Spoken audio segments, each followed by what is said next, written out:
trying to make this brother jealous with other fellas. All up in my belly. You're so hot that I can kiss the sky. So hot. I got my soap before it. I got my soap for shorty. For decades, Method Man has stood tall as one of hip-hop's most respected legends. Well, first off, nobody knew I did the song. And I actually met Big outside the Muse. We chatted for a little bit and shit, and he said, you know, I fucks with you. This, that, and the third, you know, do a song with you. My man Dan Smalls, he was like, check out this song here, Party and Bullshit by my man Big. Listened to it, I was like, this nigga raw. And the night I met him, he performed it. And as he's performing on stage, you know, you forget that it's a part in there when niggas start fighting. Niggas start fighting. And it looked real for a second. And then, you know, and then he said, yo, chill. Get me this song. Crowd went fucking bananas, and I just stood, you know how you just stand in the back and you, like that was you hard as fuck. You don't want to force the smile, but it's like. At that time, we had the whole We couldn't even show our personality at all. It was just this. But I'm like this, but and when I saw it, I was like. Fly. That was live right there. That shit was hard. So when I see him outside, you know, he ran it by me. And, you know, next thing I know, we did the song. From his wild days with the Wu-Tang Clan to lighting up TV screens and becoming a full-on cultural icon, he's always carried himself with chill confidence and quiet power. He's the type who never let gossip mess with his name. But now, at 54, when everyone thought Method Man would be living it up, kicking back, enjoying his success, and looking back on a legendary career, his story's taken a shocking twist. It's not about scandal or fame fading away. It's something darker. A storm of betrayal, vices, and silent pain hiding behind that cool image everyone thought they knew. Why does a man so respected, so admired, still face invisible battles? Why can someone with fame, money, and legendary status still struggle to find peace? We all got our own type of slang. It's like talking your own language. Word up. I heard they had a hip-hop slang book. And they had words in there like B-boy, B-girl, fresh, chill. We ain't used them shit since we was like 9 years old out this motherfucker, man. We don't even be saying coolin' no more. What's up, huh? If you say what's up to somebody and they say I'm chillin' the fresh way, motherfuckers will look at you like you from another planet or something, man. Where it at? The truth behind Method Man's journey isn't just surprising, it's heartbreaking and real. His path from a lonely childhood to becoming the world's Method Man with that cold, commanding voice and confident stage energy wasn't built on luck. It was built on pain, strength, and survival. Something deep has always been brewing behind that calm stare, and now it's time to uncover it all. Before the world knew him as Method Man, there was just a kid named Clifford Smith growing up in the cold, gray maze of the Park Hill projects in Staten Island. People love to believe that hip-hop legends rise from pure rebellion, but Clifford's story began with silence, fear, and learning how to survive when the world gave him nothing. He's not only a dope rapper, but he's an actor. Like, he acted. And I ain't even mean to do that. You didn't even mean to do it. I'm gonna keep it a buck. Everybody be saying that, like, yo, you bodied that, and I be like, and it just came naturally? Man. Cause I didn't, you know what it is? I grew up on meth, for one. So that wasn't like a role that I was unfamiliar with. Okay. I've been a fan of meth forever. His music, his acting, every time Belly come on, I can everything he say. Right. You know what I'm saying? I know it word for word. So it's like, that wasn't somebody I was unfamiliar with, for one. Okay. For two, he embraced me as well, you know what I'm saying, as a rapper. Like this before the Wu-Tang show was even a conversation, me and Meth had music, you know what I mean? So he embraced me on the music side of it. Inside his mom's tiny apartment, he learned early that staying quiet could keep you safe. And when he visited his dad's place, that silence grew even heavier. It wasn't because he was shy. It was because he knew that one wrong word, one loud sound, could turn peace into chaos in a heartbeat. Life in Park Hill taught him a brutal lesson. Keep your guard up or get crushed. After his parents split, Clifford spent his days walking back and forth between two homes, carrying nothing but a worn-out backpack and a heavy heart. He never truly felt at home anywhere. Adults like to say kids forget pain, but Clifford never did. He remembered those nights when he'd curl up on the couch, praying for quiet while the knocking at the door made his stomach twist. You and Meth get to hang out a lot these days still? Hell no. No? No. We do shows and we come back home.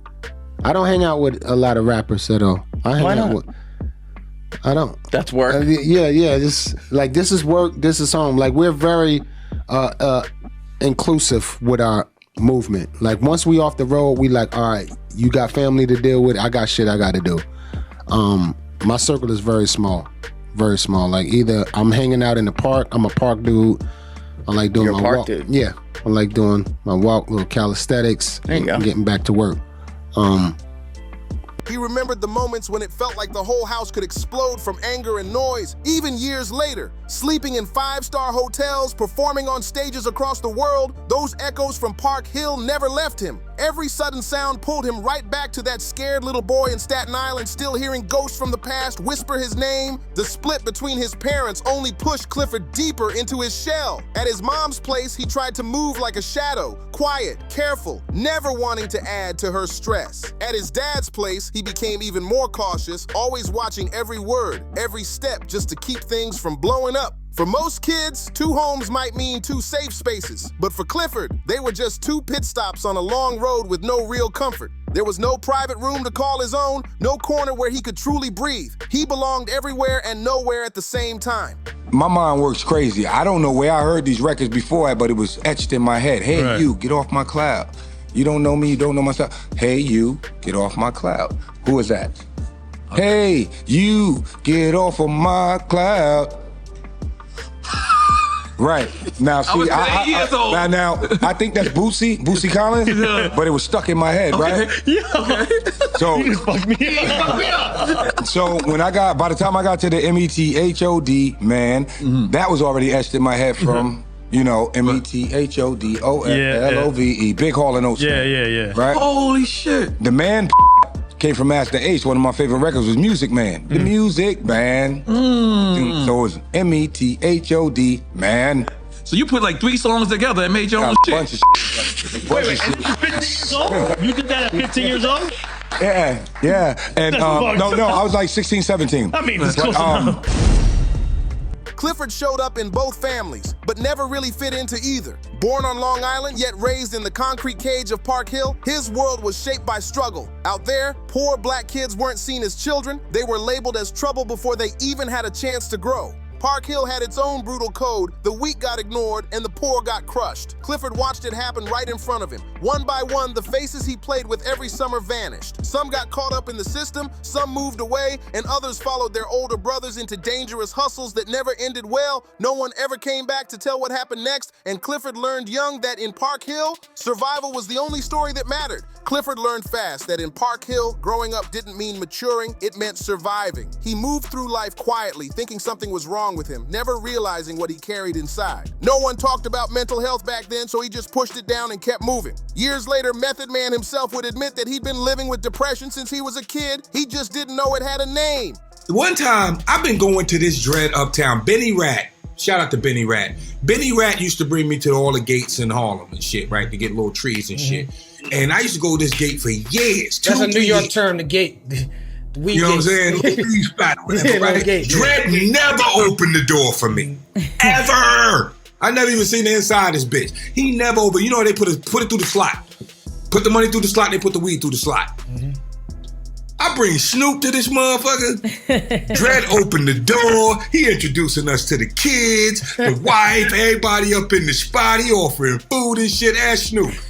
Snoop will tell you facts. Shit was crazy. I was like, this motherfucker. And I spent like Lexus money with this motherfucker. He ain't never invite me in this bitch. While other kids joked and laughed without a care, Clifford always felt this invisible weight on his shoulders, like a dark cloud that never went away. At school, he kept to himself. Around the projects, he stayed alert, watching everything. What people mistook for confidence or toughness was really a wall he built to survive. When you grow up in a place where danger can come from anywhere, being quiet and observant isn't a choice, it's protection. That kind of life trains you to step back instead of step forward, to watch instead of speak. Clifford didn't understand why he felt so heavy inside, why sadness followed him even on good days, or why he felt like an outsider in his own story.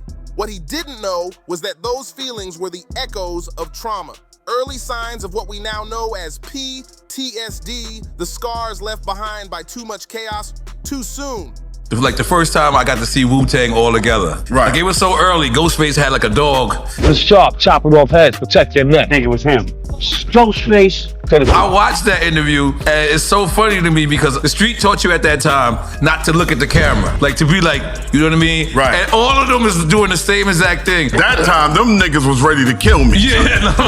My nigga, them niggas did not think that was funny at all. Right. Like I'm behind them kicking in the air and punching. Y'all doing my own TV rap shit. Yeah. Yeah, them niggas was not happy, son. Nigga, the only thing that saved me that day is Meth started laughing.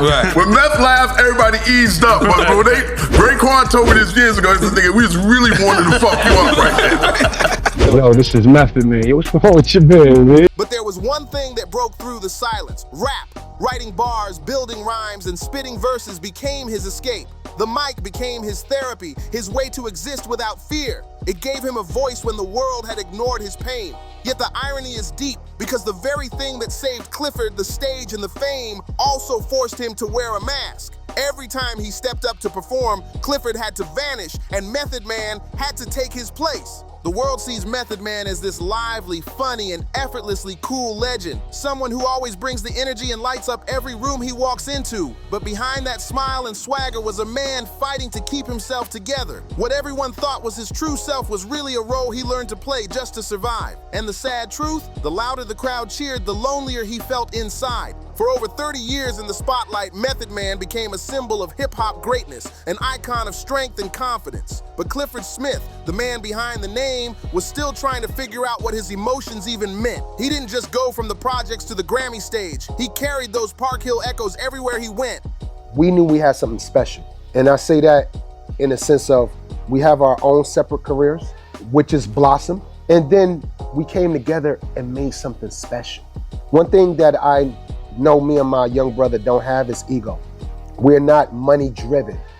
We're not egotistically driven. We're not really culturally driven.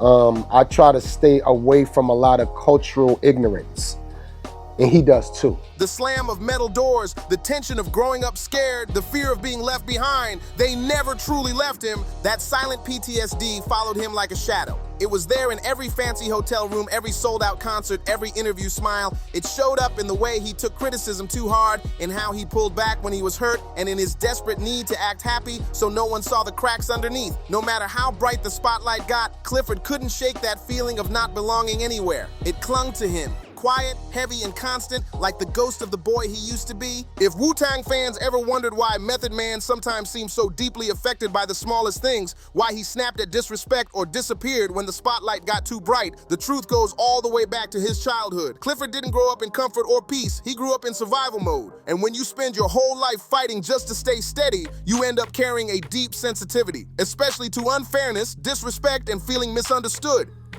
Hey, why don't you do me a favor, Meth, and let everybody know who everybody is?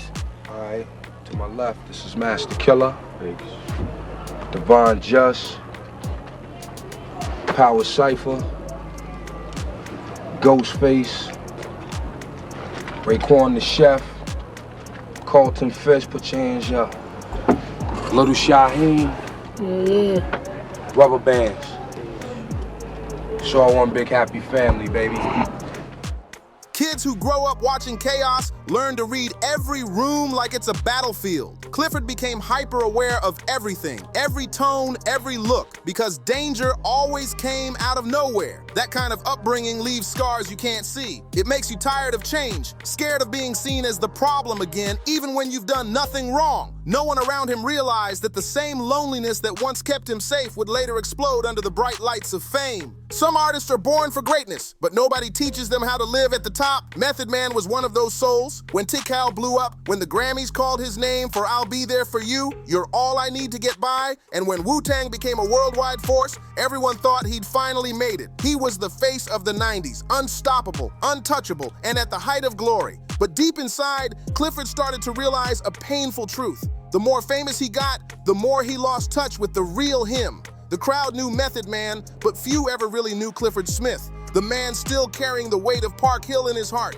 On stage, Method Man was untouchable, a superstar with a voice that could shake a crowd. But the moment he stepped off that stage and into the business world, everything changed. In the boardroom, he wasn't treated like a legend, he was treated like a product. The industry loved the brand Method Man, but nobody seemed to care about Clifford Smith, the man behind it all. Big deals slipped through his fingers without any real explanation. Just quiet whispers and coded reasons. Too street, too Wu-Tang, too black. The bias wasn't loud, but it was everywhere. Security guards would stop him right in front of posters with his own face on them. Meanwhile, white artists walked right backstage without a question. Emails that should have introduced him as the main act called him a rap guest instead. None of these hits came hard enough to knock him flat, but together, they chipped away at him piece by piece. Then came one moment that cut deeper than all the rest. In 2001, at the MOBO Awards in London, Method Man was at the peak of his fame. Destiny's Child was in their early prime, and during the event, he walked over to their table to say a respectful hello, nothing flashy, just professional.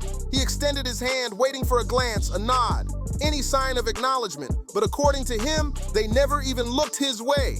That simple moment, just seconds long, hit him harder than anyone could imagine. It wasn't about ego, it was about being unseen in a room full of people who once looked up to him. They didn't turn away on purpose, they simply didn't seem to notice him at all. A hip-hop legend standing just a few feet away, completely invisible in a crowded room, they went on chatting and laughing like he wasn't even there. And that moment hit Method Man deep. It wasn't about Beyonce, Kelly, or Michelle personally, it was about what that instant represented. That tiny slice of silence dragged him straight back to Park Hill, to that little boy named Clifford who always felt unseen, unheard, and unimportant. It was like time folded in on itself, the same pain, just in a fancier room, and that wound didn't fade quickly. For years after that night, whenever he saw Destiny's Child at events, he'd instinctively go cold, not because he hated them, but because his guard shot up. It was self-protection, the same instinct that had kept him safe since childhood. Years later, when Clifford had done enough healing to face his past, he realized it had never really been about them at all. The real battle was with the pain he'd buried under all that Wu-Tang steel, the armor he'd built to keep the world from seeing how fragile he really felt inside.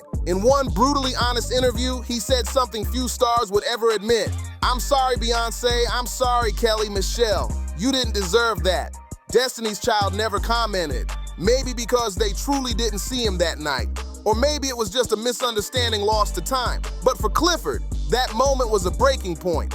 A tiny crack in the armor of a man who had carried too much for too long. The crowd's cheers still made Method Man glow like a star, but behind the curtain, Clifford was drained to the bone. The stage gave him life, but backstage, the silence felt heavy. Rap had once saved that boy from the shadows of Park Hill, but the industry built a new kind of darkness around him. Everyone demanded he stay bright, funny, and flawless, but no one cared how messy or broken he felt inside. Soon, the spotlight that once lifted him up became the same light that exposed him to attack. The media started circling like sharks, hunting for drama. Every small conflict, every tax issue, every rumor. They twisted it into headlines that painted him as the villain. They didn't care what was real, they just wanted a story. To them, he wasn't a man anymore. He was content, something to pick apart, post about, and profit from. They called him egotistical, said he acted like the whole industry revolved around him. Journalists dropped their words like tiny needles. Washed up rapper, can't let go of the past. Each jab cutting a little deeper, but no one ever stopped to ask what was behind the struggle. No one cared why he couldn't sleep at night or why his mind raced until he felt trapped inside his own fame. The truth was too complicated for headlines. It was easier to sell a one-dimensional story, a fallen rap star destroying himself. But behind those stories was still Clifford Smith,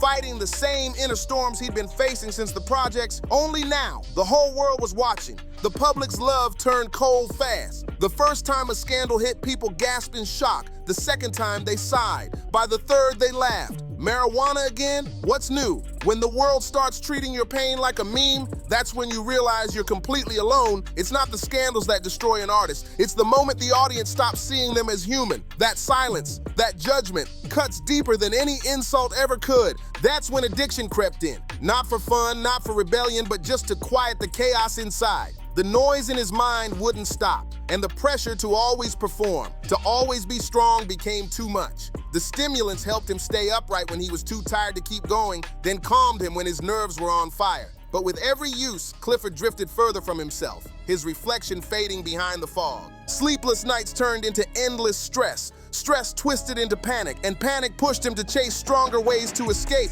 anything that could make the noise stop for just a moment. It wasn't a cycle of pleasure, it was a spiral of survival, a desperate attempt to hold himself together in a world that had already decided who he was. The real tragedy wasn't just what addiction did to his body, it shattered his trust. It cracked his belief in the industry that once celebrated him, in the fans who once cheered his name, and worst of all, in himself. His childhood left the first crack. The music industry piled on top of it. Then the press came and tore those cracks wide open while the public's coldness poisoned everything that was left. Even small moments, like that night Destiny's Child didn't notice him, turned into scars that never fully healed. An artist can fight through scandals, through poverty, even through fame itself, but no one can survive when their own mind starts to turn against them. For Method Man, that breaking point came sooner than anyone expected, and it hit where it hurt most, his family. Nothing is crueler than hearing the most personal pain of your home life turned into a headline, blasted across radio shows just for ratings. For Clifford Smith, that wasn't just an insult, it was a betrayal of something sacred. After years of surviving racism in the business, pressure to stay strong, and fake smiles for cameras, his family was his safe zone, his peace.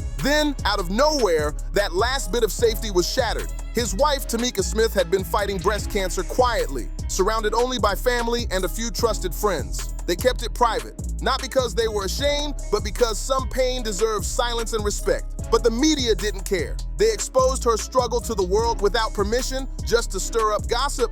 For Clifford, that was the final wound. The world had already taken so much from him, but dragging his wife's private battle into the public eye crossed a line that left scars no applause could ever heal. Keeping Tamika's illness private wasn't about hiding, it was about protecting. Clifford and Tamika weren't running from the public. They were guarding their peace, their children, and the last bit of normal life they had left. They wanted their kids to see their mom as strong and fearless, not as a patient trapped under flashing cameras. They wanted her hospital visits to be calm and quiet, not a media circus. It was a simple, humane choice, something any loving father or husband would understand, but the media didn't care about boundaries or respect. Then came Wendy Williams, a familiar voice on the radio, who shattered their privacy in just one broadcast. No permission, no confirmation, no compassion, just pure exploitation. She aired Tamika's private battle with breast cancer like it was celebrity gossip, turning a family's pain into entertainment for the sake of a few extra ratings.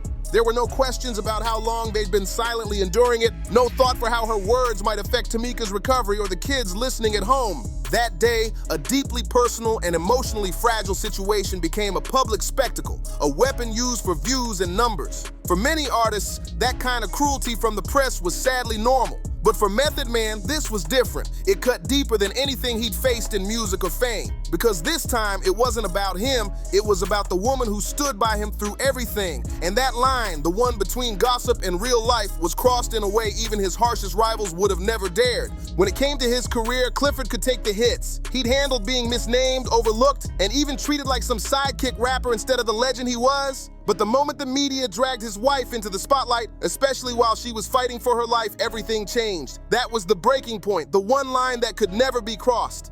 Once the story went public, the family's quiet world shattered overnight. The protective bubble they had built, just Tamika, Clifford, and their kids, collapsed instantly. The phones started ringing nonstop. Headlines exploded online, and rumors spread faster than the truth ever could. Everything Tamika feared most, her children hearing gossip, relatives asking painful questions, strangers speculating about her health, suddenly became real. In a matter of hours, Clifford had to watch the woman he loved become tabloid material, treated like just another talking point for daytime chatter. His anger didn't come from ego, it came from heartbreak. This wasn't about Method Man being defensive, this was about Clifford Smith, a husband and father watching his family's pain turned into a story for clicks. People say Method Man has a short fuse, but this wasn't rage, it was devastation. The kind of helplessness that hits when you realize the industry you gave everything to can take the most sacred parts of your life and toss them around like gossip. From that moment on, something inside him broke for good. His trust in the media wasn't just damaged, it was gone forever. A Wu-Tang fan once said, "If you want to know why Method Man hates interviews and talk shows, just look at what Wendy did." And they were absolutely right. Clifford didn't hide his feelings either. He once said it straight, "I will never forgive." For a man as quiet and private as him, that wasn't just anger. It was a statement carved out of pain and principle. This wasn't just about one radio host exposing something personal. It was about the entire system that allowed it to happen. How could a national radio show with millions of listeners spill a woman's medical condition without her consent and face zero consequences? No one was suspended, no one apologized, and no one admitted they were wrong. The silence from the industry said everything. It told Clifford that the privacy of black artists simply didn't matter. To the media, they weren't people. They were content. Their pain became ratings, their struggles became talking points, and their personal tragedies became viral headlines. If they hurt, the world got to listen. If they fell, someone got better numbers on the charts. That's the cruel game the industry played. And the saddest part, Tamika, someone who had always avoided the spotlight, who never asked for fame, who lived quietly and privately, was forced into public humiliation she never deserved. For Clifford, that moment became proof that in this business, being famous doesn't make you powerful. It just makes you easier to exploit. Fighting cancer is terrifying on its own, but battling it under the world's judgmental gaze is something no one should ever have to face. Clifford had to stand by and watch it happen, helpless, furious, and completely broken inside. All those old wounds the industry had carved into him over the years finally split wide open. This wasn't about music anymore. This was about survival. After that ordeal, fans started noticing something different about Method Man. The spark that used to light up every interview, every behind-the-scenes video, it started to fade. He showed up less, trusted less, and slowly pulled away from public life. The fun, laughing, easygoing Meth everyone loved seemed to vanish, replaced by a quieter, guarded version of himself. He stopped doing talk shows. He stayed out of gossip circuits. He protected his space like his life depended on it. And in a way, it did. Those who didn't know the story called him distant or moody, but anyone who truly understood his past knew exactly why. That moment when the media turned his wife's illness into public entertainment didn't just violate privacy, it destroyed the last bit of trust he had left in the world outside his home. To Clifford, family was sacred, his one safe place after a lifetime of surviving chaos and instability. So when that sanctuary was invaded, it cut him deeper than anything fame, money, or headlines could ever repair. After growing up with no protection, the one thing he swore to protect became the one thing the world tried to take from him, and that changed him forever. When the media crossed that final line, they didn't just expose a story. They reopened Clifford's deepest wound. What Wendy did wasn't simply revealing information. She took away the one thing he had fought to protect his entire life, peace. For years, he had guarded his private world like a fortress, but that day, the gates were torn open for everyone to look inside. That was the breaking point. Not about fame, not about career drama, but about something far more sacred, his family's dignity. From that moment on, something inside Method Man changed forever. A part of him died that day. The part that still believed people in the industry could be decent, that privacy could exist, that respect still mattered. What remained was a man learning to survive in a world where he finally understood that no one was truly on his side. But even in that darkness came a late awakening. The man who once saved the world with his music realized in middle age that the only person he needed to save was himself. The irony is powerful. This is the same man who could stand in front of tens of thousands without a tremble, yet had to relearn how to stand alone in a quiet gym with no cameras, no fans, and no meth persona to hide behind. Those long, silent training sessions weren't about chasing a look, they were about healing. Each rep, each drop of sweat became a step toward peace, a way to make his body the safe place his mind had never been. He once said something that stopped the entire hip-hop community in its tracks. "I've been depressed since I was a child, but I didn't know it was depression." Those words hit different because they came from a man the world saw as unshakable. Clifford grew up without the language to describe his pain, without a space where vulnerability was allowed.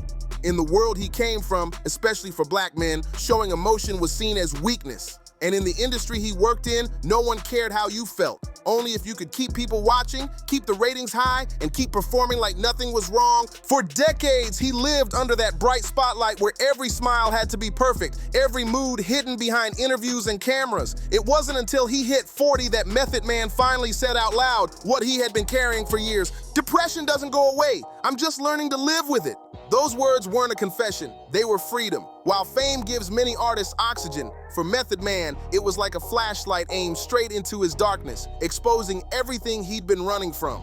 He didn't fall because of some scandal or meltdown. There was no wild night, no public breakdown. His awakening came quietly, in the stillness of mornings when he'd wake up and not even know which version of himself he was supposed to be. After years of touring and living inside the meth image, Clifford found himself lost between the man the world wanted and the man beneath the halo who just wanted to breathe.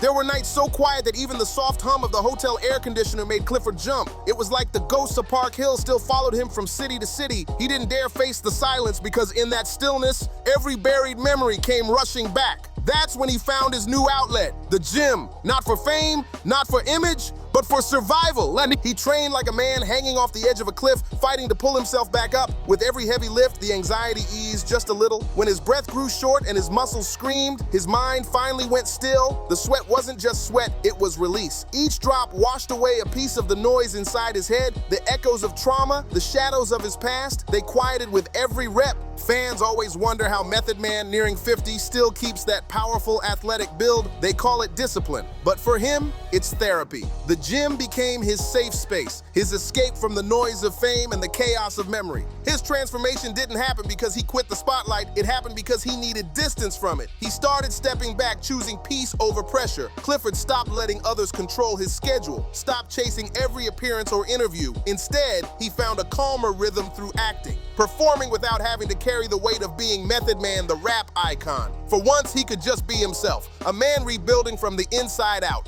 Now, Clifford moves differently. He chooses smaller projects, the kind that let him feel useful without burning himself out. He spends more time with his family, focuses on his health, and embraces the quiet moments he once ran from. Those silent hours that used to haunt him have now become his peace, the place where he finally feels safe just being himself. What's truly powerful is that Method Man had to relearn self-respect. He always thought he had it, but deep down for 40 years, he'd been living like a man who constantly had to apologize for existing. He was made to feel like the problem, too street for big brands, too real for the media to praise, too imperfect for fans to fully trust. And the hardest part, he blamed himself for not being able to fix the pain from his own childhood. To the public, Method Man has always looked like the full package. Funny, charming, confident, and cool. But when the cameras were off, Clifford often felt like someone just trying to keep everyone else happy, trying to hide the broken pieces behind a smile. That's what makes his transformation so deeply beautiful and sad at the same time. Beautiful because for the first time, he's learning to love himself in a way he was never loved as a child. And sad because it took a lifetime of pain, loss, and hard lessons for him to finally see that he was enough all along. It's heartbreaking that it took decades for Clifford to finally understand that finding peace isn't a sign of failure, it's strength. The moment that touched fans the most came when Method Man spoke openly about living with depression. Not as a story from his past, but as something he carries every single day. He didn't dress it up as inspiration or turn it into art, he just told the truth. He said it plainly with no filters. Depression doesn't go away, I'm just learning to live with it. That line wasn't a cry for help, it was the voice of a man who had finally accepted his reality with courage. It showed growth, not defeat. It was the honesty of someone who had once been crushed under the weight of the world's expectations and finally decided to stop pretending. But the most painful truth of all wasn't about fame, money, or the music industry. It was about how the world sees black men. Method Man could heal his body through workouts, calm his mind through silence, and rebuild his spirit, but he couldn't change society's stubborn image of what a black man is allowed to be. In the eyes of the world, black men are expected to stay strong, smile through pain, and never show weakness. They're denied the right to cry, to rest, to be human. That was the final wall Method Man had to face. The one that reminded him that even after all the healing, there are still battles he has to fight just to be seen as a man with feelings, not just a symbol of strength. Whether he liked it or not, Method Man was going through a rebirth, becoming someone new, someone freer. But one haunting question still lingers. Will the world ever allow a black man the right to fully heal? Because the truth is, legends don't fall because of scandals. They fall when the world stops seeing them as human. For Method Man, the real pain wasn't in the rumors, the headlines, or the industry drama. It wasn't about drugs, taxes, or backstage arguments. The real heartbreak came from something much quieter, something invisible to most people. It was the constant feeling of invisibility. For 50 years, Clifford Smith gave everything, his voice, his energy, his presence, to light up others. He made the crowd roar, helped the labels profit, and lifted an entire movement to global fame. Yet through it all, he often felt like he was never truly seen. Not as a man, not as a human being, but as a brand, a product, a performer. Behind the fame and success was someone who had real wounds, limits, fears, and needs, just like anyone else. But the world rarely cared to look beyond the stage lights. That's the quiet tragedy behind Method Man's story. And if you trace his journey all the way back, there's one chilling truth that never changes. From the time he was just 6 years old, Clifford learned that to survive, he had to shrink himself. Shrink his voice, his pain, his presence. Because in his world, being too visible could get you hurt. And even decades later, that lesson still lingered in his soul. I kept to myself to stay safe. That simple survival instinct followed Clifford his whole life. As a kid, he stayed quiet at home to avoid setting off chaos. In Wu-Tang, he stayed low-key to dodge internal beef. In the industry, he played it cool to avoid being labeled a problem. And in the eyes of the public, he hid behind the image of Method Man, the fun, smooth, confident star everyone loved to see. But every time he pulled back, every time he stayed silent to keep the peace, a piece of him disappeared. The truth is, there are emotional wounds that, if never named, never heal. A man can spend his whole life carrying pain he doesn't even realize he's allowed to fix. When the world looks at Method Man, they see a legend, the voice of the 90s, a Wu-Tang icon who helped shape hip-hop forever. But what people rarely ask is, what did he have to give up to keep that fire burning for so long? How much of Clifford's soul did it cost to maintain that glow when he was already running on empty? The answer cuts deep. From childhood, he learned to survive in places where no one cared about a kid's feelings. And as he grew up, he found himself in an industry just as cold, one where worth is measured by money, fame, and numbers, not humanity. Decades of pressure, judgment, and silent suffering carved scars you can't see, but they shaped the man behind the music, the man who had to keep surviving long after the applause faded. As Method Man stepped into middle age, he came face to face with something even tougher than racism, the unspoken expectation that he always had to be strong. The world demanded resilience, perfection, and control from him, even when his mind and heart were completely worn down. The tragedy of his story isn't that he once turned to substances, it's that he was never allowed to be human. He wasn't allowed to be tired, to stumble, or to admit that he was breaking inside. Society loves to forgive wild scandals, dramatic falls, or public outbursts, but it rarely forgives quiet pain. People don't take the time to understand that sometimes an artist loses their way not from carelessness, but from carrying too much for too long. And for Method Man, that weight started when he was just a boy.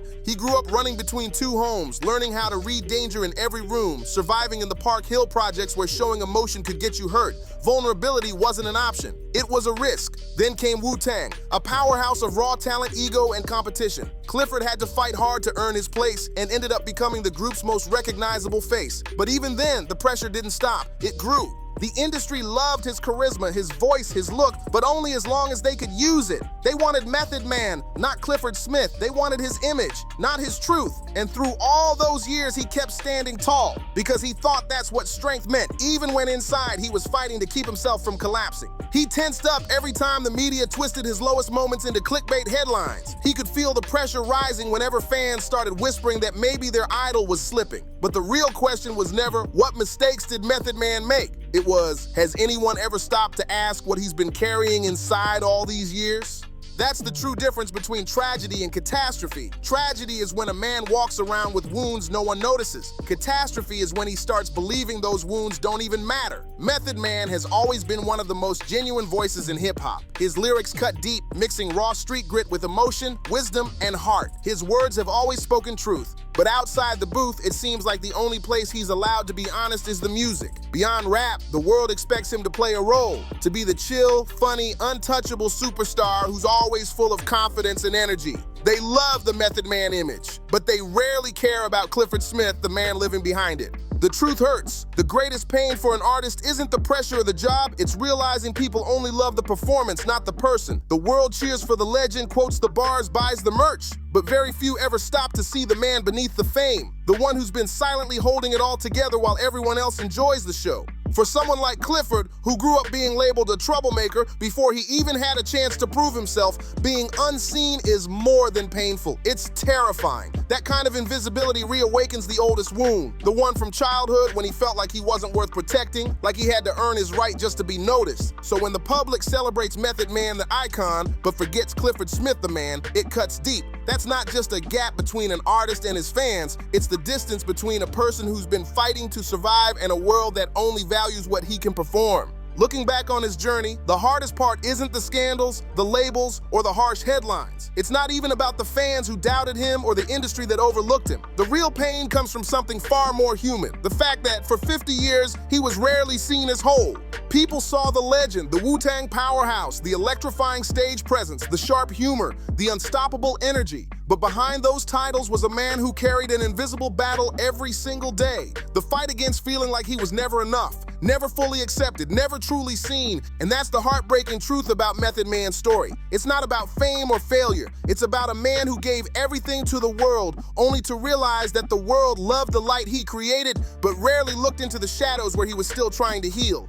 And that right there is the real tragedy. When a legend has to pay for greatness with pieces of his own spirit, no one truly knows how many wounds Method Man has had to heal in silence. Wounds that started when he was just 6 years old, followed him through his teenage years, burned beneath the Wu-Tang glory, and finally cracked under the crushing weight of fame. This is the story of a black man who had to learn how to survive in places that were never built to protect him. The projects, the music industry, the media, and even the painful corners of his own memories. So who is Method Man really? Is he the living legend the world praises? Or is he a man who spent his entire life wrestling with the feeling of never being good enough, never being seen, never being allowed to break down? The truth doesn't belong to the press or the industry or the critics who tried to define him. It belongs to you, the ones watching right now. Because to truly understand a legend, you have to strip away the fame, the glow, and the myths, and look straight into the heart of the human being underneath. Ask yourself, do we really know Method Man the person, or have we only ever known the symbol? A man trapped inside the image the world refuses to let go of. Every detail, reflection, and insight shared in this video is based on information available at the time of production. Facts evolve, perspectives shift, and stories continue to grow. But what remains timeless is the power of resilience and truth. If this story moved you, don't forget to like, subscribe, share, and drop a comment below. Let's keep these conversations alive about pain, strength, and the humanity behind the legends.